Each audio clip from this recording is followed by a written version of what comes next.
Swansea City remain anchored to the foot of the table, 4 points adrift of the last safe spot and without a manager, yet there was some comfort to be taken from Leon Britton's first game as caretaker, as Jordan Ayew came off the bench to score a terrific equaliser. It was no more than Swansea deserved on the balance of play, but nothing like as much as they had hoped for in a game that needed to be won to give their survival prospects a genuine lift. Crystal Palace, who extended their unbeaten run in the Premier League to 8 matches, took the lead through Luka Milivojic's second-half penalty, and at that point, given Swansea's fragile confidence, it looked as though the visitors would go on to win the game. Swansea, however, never surrendered and will take some heart from the fact that this is the first point they have collected this season when the opposition have scored. Although the home supporters were always going to get behind Britton, who is a legend in these parts, their anger towards the board was never far from the surface.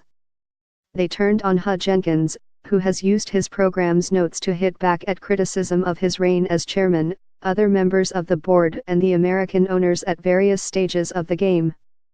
On the pitch, Swansea started brightly and passed the ball with purpose, yet it was the same old story further forward, where promising positions came to nothing.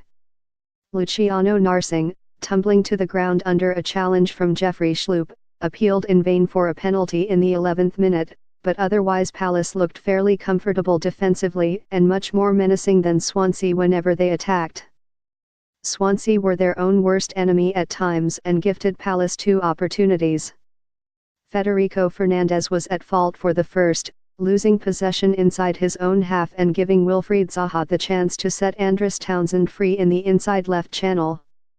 Townsend cut inside and curled a superb shot that was arcing towards the top corner until Lukas Fabianski, stretching every sinew, brilliantly turned the ball behind.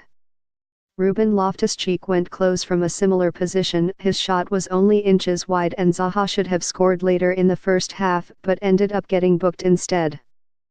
The forward had already beaten Fernandez once, but he tried to turn him inside out when the opportunity was there to shoot with his left foot.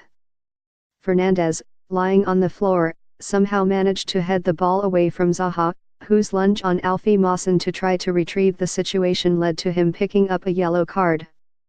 Swansea's captain was not so fortunate early in the second half, when he clumsily brought down Loftus-Cheek on the edge of the 6-yard box.